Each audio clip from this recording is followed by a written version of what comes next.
Right, I'm not going to lie, I was more of a Streets of Rage kid growing up and kind of played a little bit of Street Fighter in the arcade, you know, the one with the joystick and the buttons and stuff. But I did dabble in Mortal Kombat, but it wasn't my go-to, if I'm honest with you. So it's safe to say I wasn't the biggest and most intense fan of Mortal Kombat. As I said, I kind of enjoyed it, but yeah, you know, it is what it is. Hence why the first movie passed me by.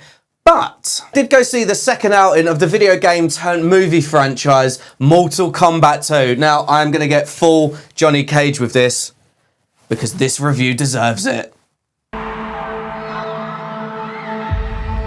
You want to know what makes a hero? It's not destiny. It's not something you're born with. It's searching for greatness. Johnny Cage, you have been chosen for Mortal Kombat. Then realizing you've had it in you this entire time. It's showtime. Get over here!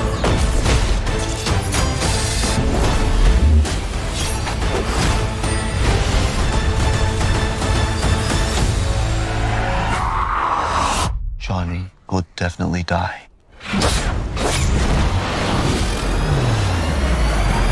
Do you know what? I need to take these off. I actually can't see anything. I can't read the auto cue either.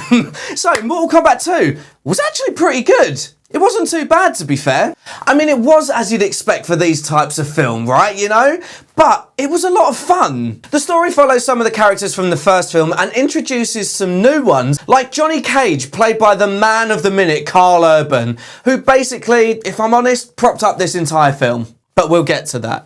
And Katana, who's the princess at the beginning of this film, whose dad died at the hands of the big bad of this film, Shao Kahn, who's taken over the Earth world and Katana's family, so he now calls her daughter. Bit weird dynamic, that one, to be honest with you. Anyway, Johnny's a past his prime fighter and actor who the world is slowly forgetting about until he gets the call up to fight in the Mortal Kombat tournament and was told that he's got a greater power inside him, which the rest of the film tries to explore, to be honest with you. In stereotypical fashion, it doesn't happen until the crucial moment near the end of the film, but Hollywood, right? That's the formula. Anyway, the tournament between the Outworld and the Earth realm begins, and apparently the demonic Outworld has won 9 out of 10 of the tournament so far, and you only have to win 10 for full control of all of the realms. So yeah, there's a lot at stake here at this point. Johnny gets called up first, and he gets his ass kicked by a katana, to be fair, so not a great start for the Earth realm. I mean, they pull it back for a couple of fights, but whilst Johnny and the others aren't fighting, they go on a little side quest, you know, and they're going to take back the amulet that gave Shao Kahn immortality.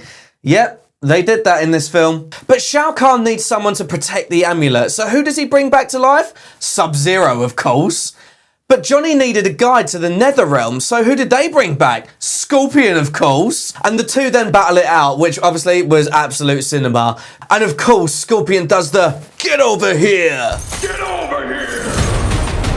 Oh, and they brought Kano back to life as well, and he is definitely the comic relief of this film. He is absolutely hilarious. Anyway, good prevails over evil, and Katana uses all of her rage and kills the unwanted stepdad after Johnny Cage found his powers in the film and broke the amulet, of course. And then balance is restored. The end, right? Now, I have to say, there were utterly ridiculous parts of this film. Of course there was. I mean, the flips, the stunts, everything was a bit Crouching Tiger, Hidden Dragon, you know?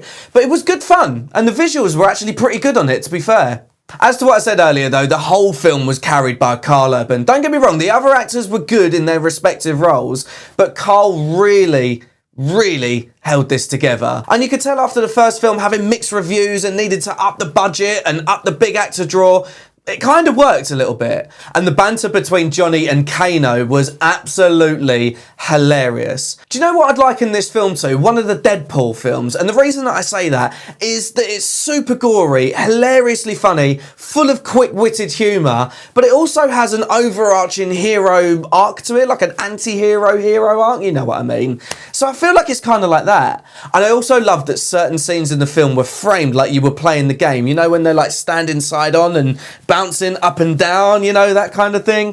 I thought it was brilliant, to be honest with you, and it was kind of one of those that was a nod to the fans. I actually quite enjoyed it, to be honest with you, and I see why they brought Karl Urban and his weird American accent into it, just to put bums on seats. So I'm going to give this a 4 out of 5. For what it was a lot of fun and quite a funny film, and if there's a third one, will I watch it?